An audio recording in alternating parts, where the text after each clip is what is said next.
Hello everyone! Welcome to another episode of Steven Inks. It's been a while, but I'm very excited today to bring you my top 5 picks for fountain pens under or around $20 that I own. So a couple of caveats to this video. Obviously, it is a product of the time that it was published, so please check the timestamp. And if you want to know if my opinion on these pens have changed as the years go on, feel free to leave a comment. I do keep an eye on my comment section for all my videos. Also, note that these pens are based on my personal opinion of pens that I own and have used. So there may be something in here that you feel is woefully missed out on. Please let me know in the comments and let the rest of this channel know so that we could have a conversation about other things, and that may lead to even something that I might review on this channel in the future. That being said, let's just get into it. So we'll start with my pick number 5. The TWSBI Go.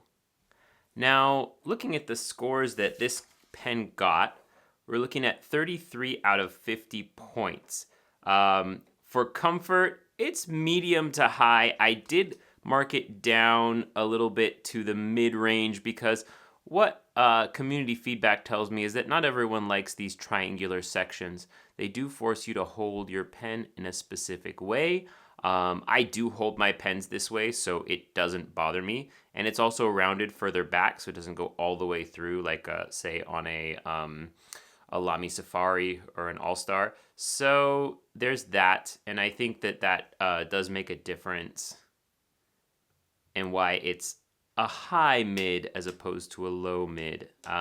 We do have a roll stop here, which is great. Posting secure. I do find, and this gets posting gets lower because, I don't know, this is just, for me, this is just right where my hand is. So if I'm writing, it's just not the comfortable place to put it. And a lot of people are going to have this problem because if your hand is anywhere near the size of mine, and I'm assuming these are average sized hands, it could come up, and that bothers some people and doesn't bother other people. It does bother me, so lower down for posting.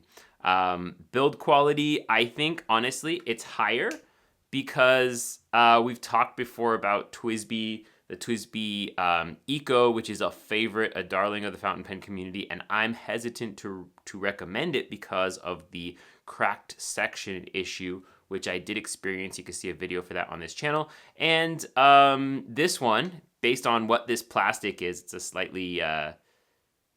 The plastic has slight flexibility to it. This is not going to crack. So I can feel okay recommending this one. It's not as pretty as the Eco, for sure, but it has its own charm. And it is sturdy, and it's made well. As a matter of fact, when I took the... when I did the first video for this several years ago, I didn't realize something, and I'll see if I can show it off. It is filled with ink, so... we won't be able to show it off completely, but if you look in here, right at this spot, you can see these little grooves cut out in the top and the bottom there, right there. You can actually put a coin or a small screwdriver in there and twist and remove this piston completely so that you can lubricate it. Something that I mentioned in my video was that, oh, you're stuck with this pen as it is, you can't take it apart. But in fact, you can. So that really brings the build quality points up for me. And finally, line flow quality. Yeah, it's at TWSBI. They have great line quality. That's why this brand is so popular, despite not being able to hold a section together consistently. If you're a TWSBI lover, I'm sorry for if I made you angry with that comment, but it is something that needs to be addressed with these pens. So yeah, and then for aesthetics, like I said, compared to the TWSBI Eco or the TWSBI Diamond 580, it is kind of a fugly pen. I do kind of like that big spring. I imagine that some people find it super ugly. It's got a little loop so you can put a string around it and hang it around your neck like a real nerd. It just has a bit of a... I don't know, it doesn't have a classy vibe to it, which is okay. And I personally, I like the aesthetics because I have other pens if I want to be fancy. This one's not fancy. But there we go. Those are my thoughts on the TWSBI Go. Now it's time for pick number 4. In fourth place with 34 out of 50 points, we have the Delight Brass V2. This one is the video for this one I put out a while ago, and I haven't used this pen nearly as often as I thought I would. So I'll discuss the reasons for that in a little bit. Let's just, this pen doesn't stay put, so I'm going to put the TWSBI Go behind it so that it stays right there. You're going to notice with this pen, first of all, the comfort is high mid. It's not bad. I'd say it gets more points because this is the universally accepted rounded section, so you can hold it however and you won't end up with any issues. With it posted, and we'll get into posting in a little bit, you do get a length that's comfortable while it is still very much a pocket pen. There's a lot to be liked here.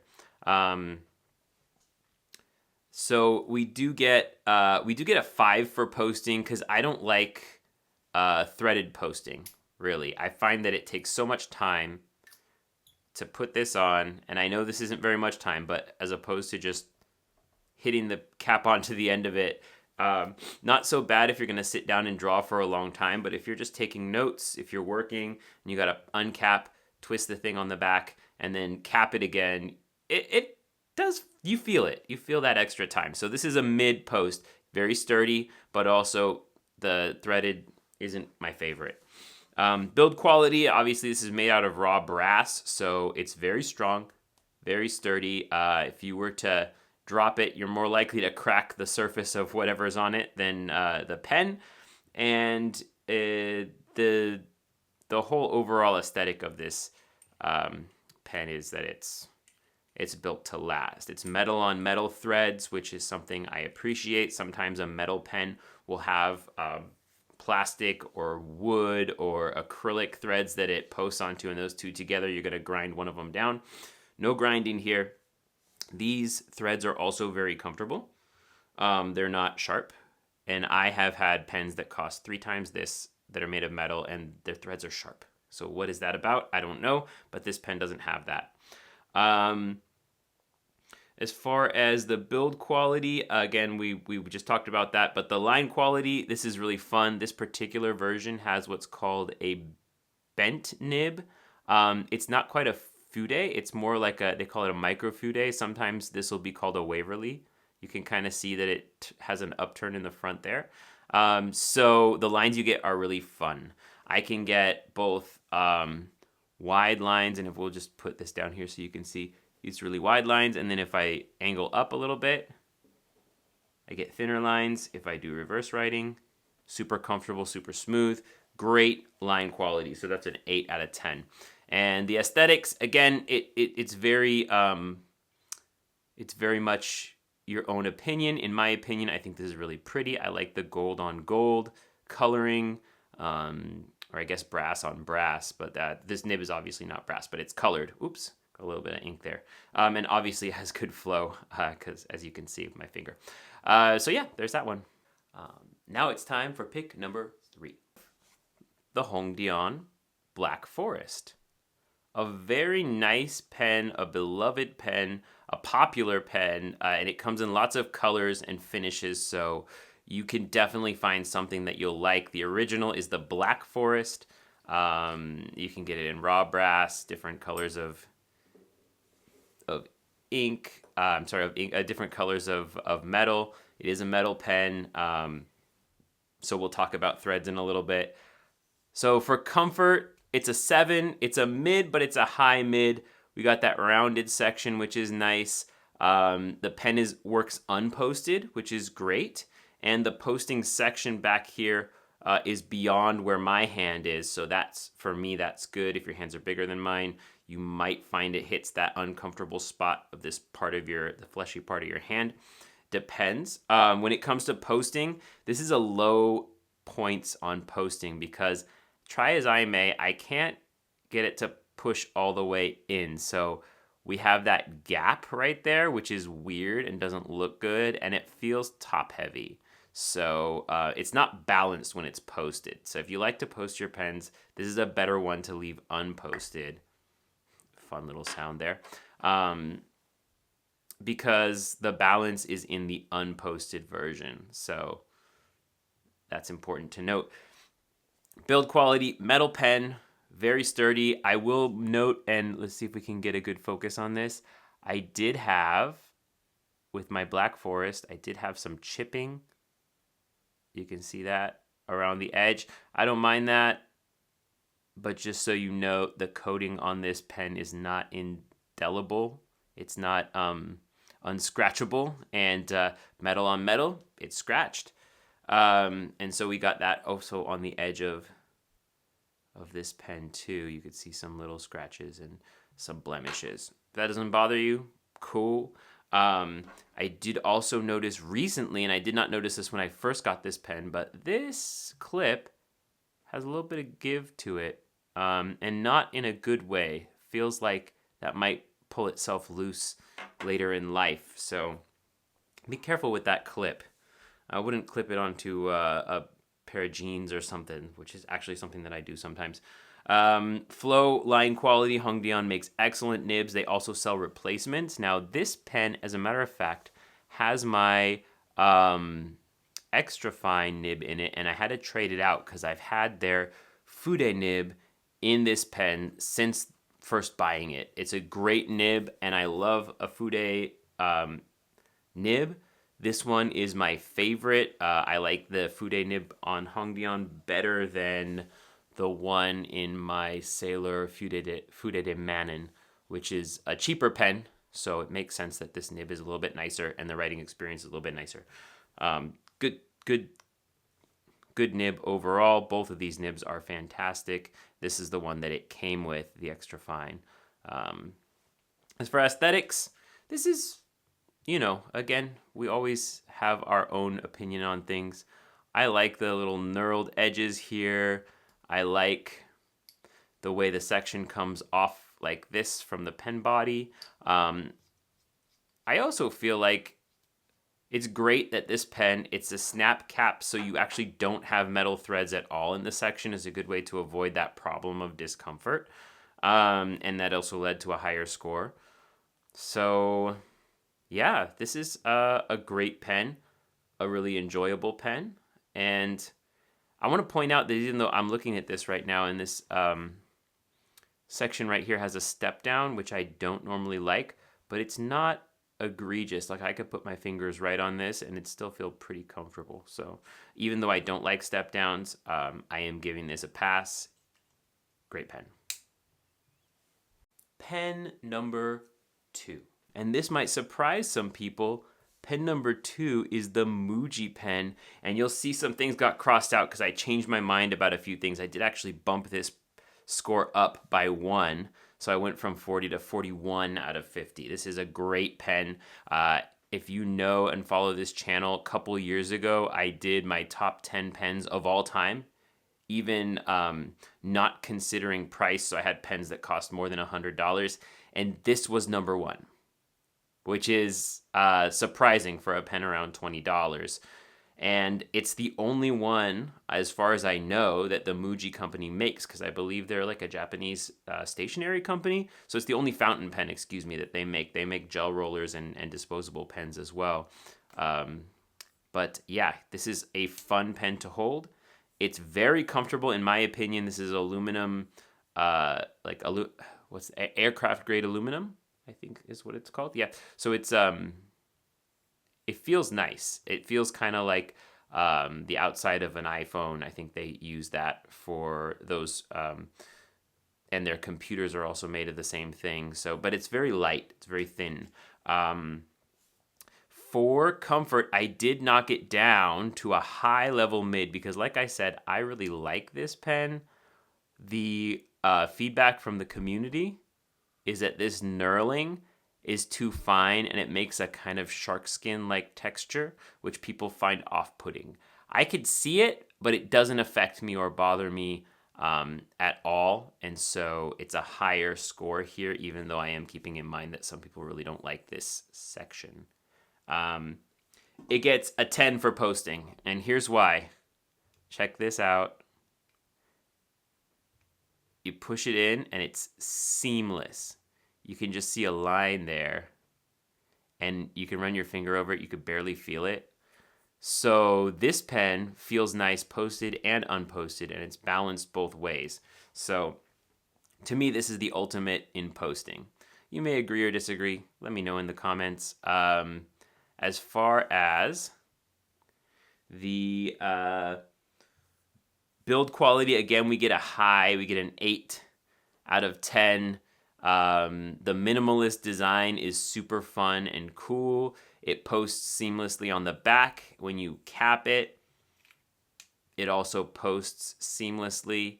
You get a nice, I like this nib. The nib has a little bit of bounce to it, which is pretty fun.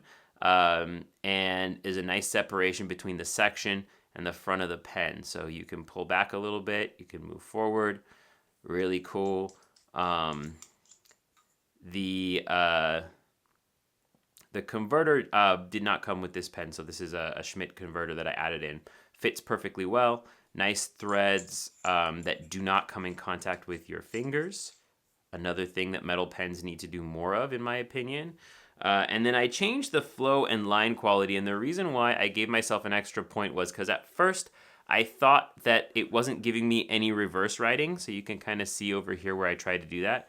But it was just waiting for it to fill up, and then we do get some reverse writing, and it's a little bit angle specific, so it's not a perfect use of it, and on different papers it actually looks better. But this pen can do forward and reverse writing, which kind of helps if you need to get into some small details, get into the woods with your details, which I personally love to do. So I'm giving this an 8 out of 10.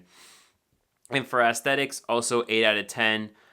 Not perfect, not by any stretch of the imagination. I don't know what this little rubberized tip on the end is, but the fact that it just looks like a nice little cylinder. We've got ease of posting on both sides. And just in general, it's a fun pen to look at. I really like it. I think it's a great example of just minimalist design and usefulness. So high score on that one. And that probably make you wonder, what is the ultimate, the number one pen in this collection? Well, that's coming up next. Pen number 1, the Hongdian M2. This one scored, and I was surprised by this. I thought the Muji would overtake it, but this one scored a 42 out of 50. And let's talk about why. Okay, so this is a pocket pen, so it unscrews and posts beautifully. The place where the pen meets the cap is lower, which means it's very unlikely that this is going to disturb anyone's hands, which is a great design choice. It's long enough when posted. It's very balanced when posted. Aesthetically, I think it's quite beautiful to look at. We've got the nice little cat logo on the top there. Nice clip. A little bit of springiness to the clip. Black on green is a great combination. There's other colors that this comes in as well if you don't like the green. It's very comfortable. The threads here, which are metal, are not sharp at all. I could put my fingers right on that and it would be fine. Rounded section. A little bit sculpted right here with some scoop right up to the edge, and I think that feels nice. Posts nicely, like I said. So that got a high score.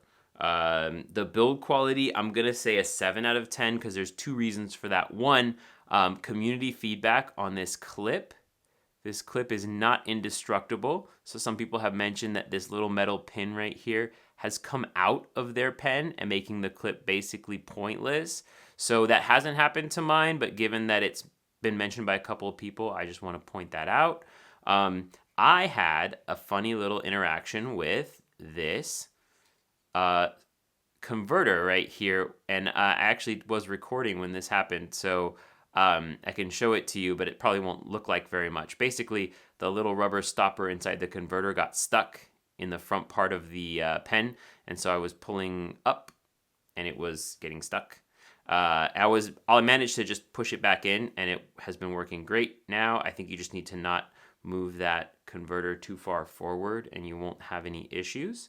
Love the rubber O-ring, and that's something that none of these pens have. It's a great little feature addition to just make screwing the section onto the pen like a really comfortable experience and make it feel secure so it doesn't come loose. I think more companies should do that. Hongdian has done it. I've got a couple Jinhao pens that do it as well. Solid choice. Aesthetics, again, it comes down to what you think, but a lot of you have said that this looks like a very beautiful pen. I knew I wanted it the instant that I saw it on the internet. I love the color aesthetic. I really like the clip and how it has some style to it, and the posting looks good, and it honestly looks good unposted too. Like when it's capped, it just looks, in my opinion, very nice. Hope you feel the same. Let me know what your thoughts are on this pen, and we are going to use this one to do a drawing with. Let's check it out. For today's video, I decided to go with Noodler's Walnut as my ink.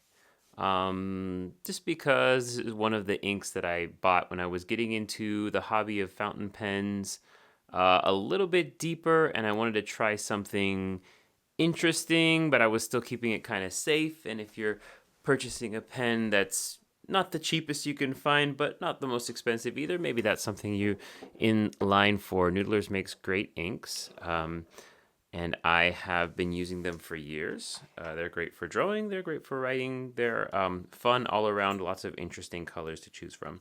So let's start by filling our pens with these inks.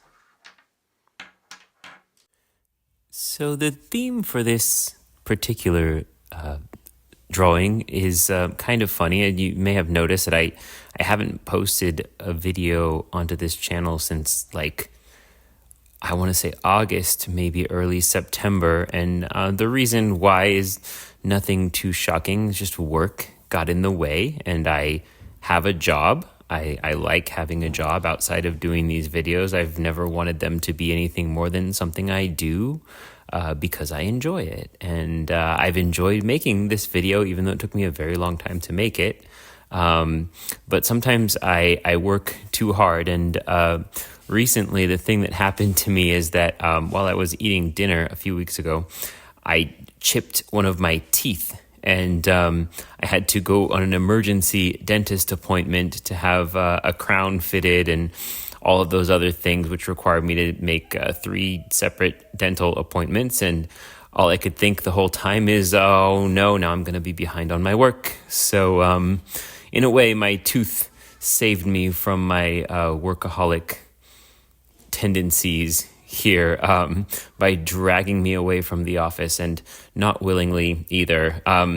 I'd like to hope that this means, the fact that I got this video out means that I'll be back regularly posting videos, but I know better than to promise, because, life gets in the way, and at the end of the day, that is my priority. So I was glad I was able to make this with you all, and maybe some of you relate to my tooth predicament and my over zealousness with my work. I hope you enjoyed the video. Final thoughts. Any of these pens would be a fantastic choice for you if you're looking for a great pen for art at or around $20. Even though I did rank them according to my preference, I really love all of these pens. I use them all the time, and I will continue to use them as the years go on. Please let me know in the comments below, are there anything that we talked about here that you would like to provide extra details on? Do you use any of these pens? Do you find them to be useful? I would love to hear everything you've got to say in the comment section down below. Please look out for future videos talking about subjects like pens and art and fountain pen art.